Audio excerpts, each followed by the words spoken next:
go now to the Gold Coast and get an update on conditions there. Joining me live is Gold Coast Acting Mayor Donna Gates. Donna, appreciate your time. Authorities have said that the Gold Coast could now face possibly a second round of cyclonic weather.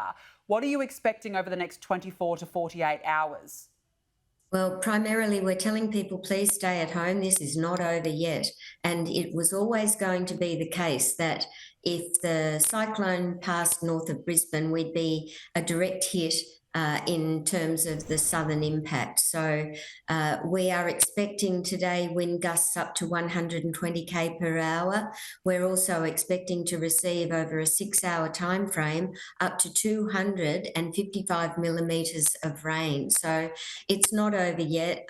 People need to be mindful of the danger that still exists and stay off the roads as much as possible. Yeah, some good advice. And when you look at that shot on our screens right now, you can see it looks so miserable out there. The tide looks quite high. At last look, Donna, there were around 130,000 power outages on the Gold Coast alone. Have you got an updated figure on that? And has there been any indication when power will be restored to homes?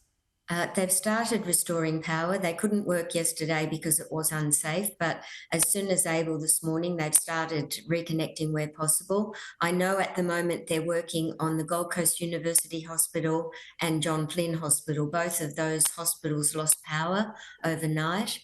So that's a major concern that they're working on right now as a high priority. And other power outages will be addressed just as quickly as possible. So the crews are back at work and actions being taken as fast as possible. Yeah, I can imagine. I know it's early days, Donna, but has there been an idea of the damage so far? I know that the local putt-putt, for example, that there was damage there to that local golf course. But overall, has there been an indication of how widespread it is? The damage is extreme. We have 4 to 6 metre escarpment right along the beachfront from Southport all the way down to Nobby's Beach. And a lot of the beachside infrastructure has been compromised. So we've been saying to people, don't stand on a platform that looks okay because the foundations may not be okay. And we've had sand falling away in huge clumps. So people who've been standing on the edge have been compromised. We haven't had any rescues overnight, which is a miracle really, but because of the timing of the strike, most people were at home in bed, so they weren't on the roads, which has been a blessing because there have not needed to be any rescues.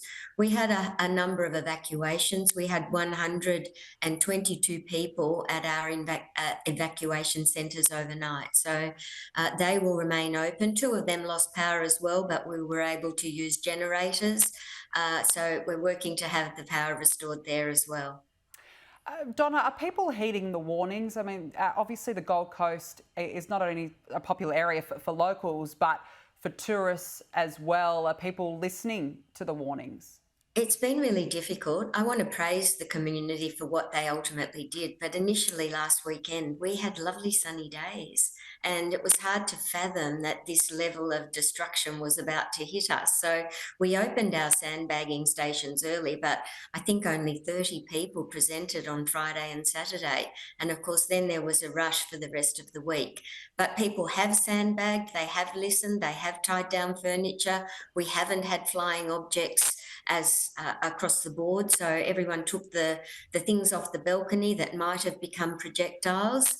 That the community has really rallied. But now a lot of people think it's over. It's not over, and they shouldn't actually be going out walking. They shouldn't be on the beach. They most definitely shouldn't be on the roads. There's trees down everywhere.